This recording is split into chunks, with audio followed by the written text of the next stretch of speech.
Murder of Joe the Boss, 1931. Nuova Villa, tomorrow. The betrayal that ended the Castellamarese War and restructured the American Mafia came to a head at a restaurant on Coney Island. To truly understand the near operatic drama of that moment, you have to understand the five families and how the Castellamarese War led to the peak of the Mafia's profile in America. In 1892, Giuseppe Morello came to New York City from his village of Corleone in Sicily. Corleone was one of the key areas for the development of Cosa Nostra, the Italian Mafia, in the mid-1800s. There's a reason why Mario Puzo named his central characters Corleone in The Godfather. Cosa Nostra had gained considerable power by the 1890s, which coincided with the explosion of immigration out of Italy into the United States. The reasons are many, but you could boil it down to two general ideas. The Italian economy sucked, and America, you could make enough money to move back home in a few years. Almost half of those who lived in the 1890s and early 1900s had eventually returned permanently to Italy. There were other reasons to go, of course. Military conscription was 7 years in Italy, but economics was clearly the biggest reason. Once in the U.S., many found that there were easy routes for making money in many of the areas that had led to the rise of Cosa Nostra in the first place. Since most of the neighborhoods where Italians settled were almost exclusively Italians, the idea that you had to pay for protection would have clearly been understood. The idea of the mob was not at all foreign to residents of neighborhoods like Little Italy and East Harlem. 25-year-old Giuseppe was the first of his family to arrive, and a year later his stepbrothers and the rest of his family came across the Atlantic to join him. Giuseppe was already becoming a known entity in East Harlem, and once his brother arrived, they formed an actual gang, the 107th Street Mob. The stepbrothers were the Terranovas: Ciro, who would eventually go to war with Mayor Fiorello LaGuardia over artichokes; Vincenzo, eventually underboss of the mob; and Nicholas, who would eventually replace Giuseppe as boss. The gang grew in power and established ties with the Sicilian Mafia, and by 1900, they'd together established a counterfeit currency ring specializing in $5 bills. It was what got them on the radar of Joe Petrosino, a dogged NYPD detective who the gang would eventually gun down. Of course, they were also heavily involved in all the things that would become mob hallmarks: murder, extortion, rackets, prostitution, and smuggling. Giuseppe would eventually merge his gang with that of Ignazio the Wolf Lupo, who had a powerful outfit in Little Italy.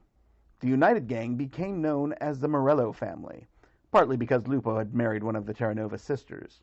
The Morello family became the most dominant crime syndicate in the early decades of the 20th century. They were a brutal bunch, killing 3 cousins, the Lamontis, to gain their territories in East Harlem. They then went to war with a loose confederation of gangs known as the New York Camorra, who were almost entirely from Napoli in the Old Country. The war was set off by the imagination of Morello associate Giosuè Gallucci and his son. The war was brutal and lasted 3 years, costing Nicholas Terranova his life, and as the facts started to play out and the press actually brought attention to the mob, it ended up costing the Camorra their police protection.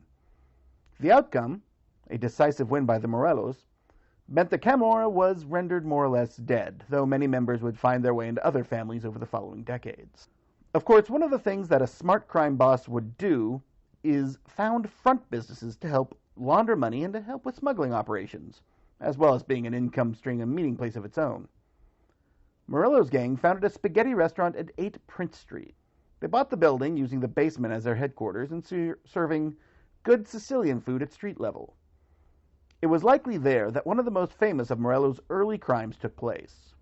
On April 13, 1903, Benedetto Madonia was killed, stabbed multiple times, his head nearly severed, and his genitals removed, stuffed into his mouth. He was then stuffed into a barrel and left on 11th on the Lower East Side. Some say it was because Benedetto had passed off counterfeit bills to some of Morello's businesses. Others that it was because either Madonia's brother-in-law, or maybe Madonia himself, had been a police informant. The stuffing of the mouth might lead credence to that claim. Even if it was none of those, the leaving of the barrel in plain sight was meant to serve as a warning. This could happen to you, cross us. The Morellos were living the high life as Prohibition landed and opened up new markets for the Mafia to exploit. Giuseppe and Lupo had been imprisoned for counterfeiting, but they were released just in time for the promise that Prohibition held. They were largely left out of the day-to-day operations, as Vincenzo Terranova had become the boss following the murder of Nicholas, with two upstarts jostling for control, Giuseppe Joe Masseria and Umberto Valenti. Masseria was Morello through and through, but Valenti was associated with the Aquila family, who was one of Morello's rivals. Valenti had lost favor with boss Salvatore di Aquila, a former Morello captain who formed his own family after Giuseppe went up the river. The reason was possibly because Valenti was showing ambitions at becoming a boss himself, when he had been di Aquila's chief assassin prior. Valenti left for Sicily for a year, but returned in early 1922 with the goal of making amends. This era was brutal for the Morello family.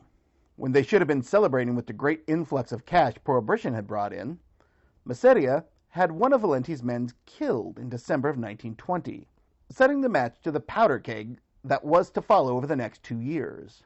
This might also have led to Valenti's time in Sicily. On May 7, 1922, Vincenzo Terranova was gunned down outside his house. Valenti was responsible, likely in an attempt to get back on di Aquila's good side. It wouldn't end there that day.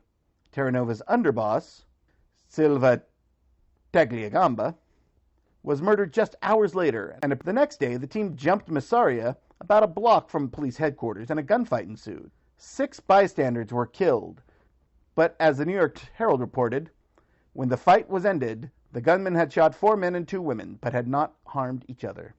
This was war, and Valenti was set on killing Masseria and several other Morello figures. Giuseppe stepped back into the role of boss after his brother was murdered. But Masseria was the underboss, wielding the most power. In August of 1922, Valenti sent 2 gunmen after him. But he had his head on a swivel and ducked into a shop, which the gunmen fired into before running to their getaway car and plowing through the crowded street, injuring 6 as they drove away, firing towards where they thought Masseria might still be. The cops found him 6 hours later back at his home, sitting on his bed, shell-shocked. There were 2 bullet holes in the straw hat he wore. He survived almost entirely unharmed, physically. He also gained a reputation as the man who could dodge bullets. On August 11, 1922, it was decided a peace needed to be negotiated. A sit-down was arranged with Masseria, Valenti, and others, including Giuseppe Morello.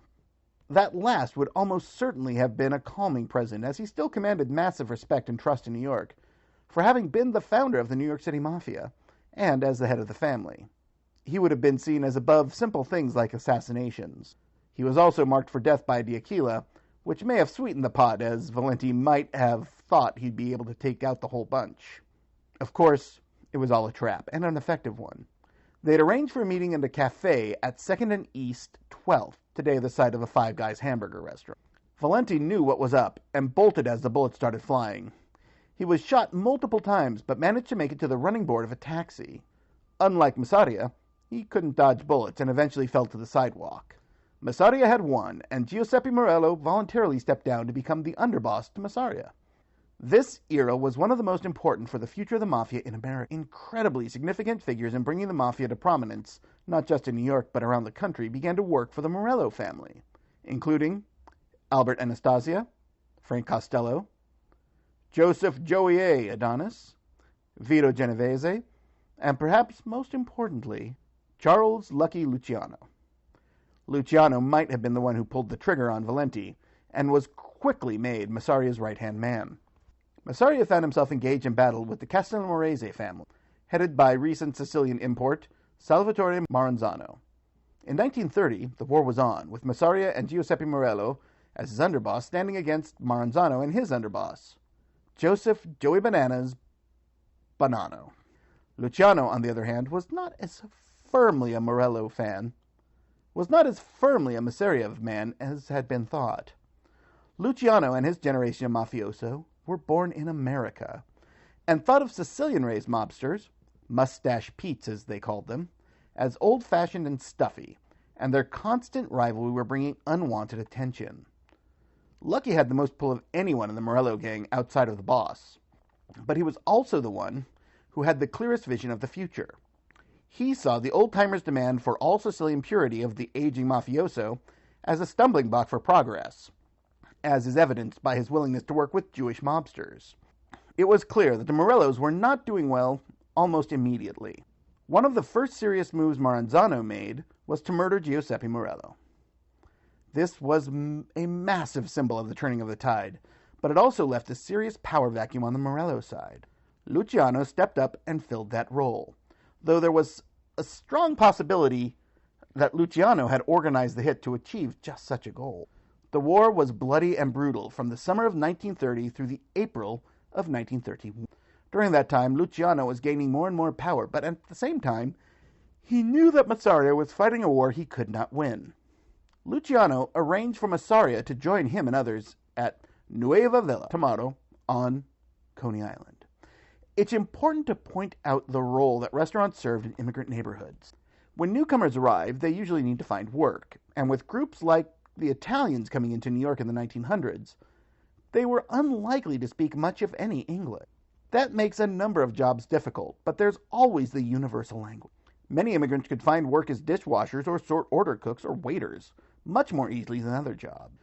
In neighborhoods like East Harlem or Little Italy, where the clientele was largely Italian, having an Italian-speaking staff was key, and it helped in a number of ways. Restaurants would serve as eateries, of course, but also as de facto community centers. They were a location where a recent immigrant might go to hear the language of to smell the scents of their hometown, and of course, to taste the flavors of home. It makes sense that a mobster might feel a little calmer, or perhaps let their guard down just a little bit at a local Italian restaurant. It was somewhat out of the way, and with tensions as high as they had been, it was probably much appreciated. They ordered bread, wine, and coffee. As soon as they were seated, the owner, Gerardo Scarpato, went out for a walk. The group played pinochle. Who was there has been debated, but the most accepted list is Luciano, Genovese, Anastasia, Adonis, and a young upstart named Bugsy C. Masseria took 4 in the back and 1 in the head, legend has it. Luciano excused himself to go to the bathroom. That was the sign the hit. Ciro Terranova was supposed to drive the getaway car, but was too shook by the events to drive, and was replaced by Siegel. Masseria was dead there on the floor of Nueva Villa Tomaro. When the reporters got there, they took hundreds of photos of the body of Masseria. An ace of spades still clutched in his hand, though it had likely been.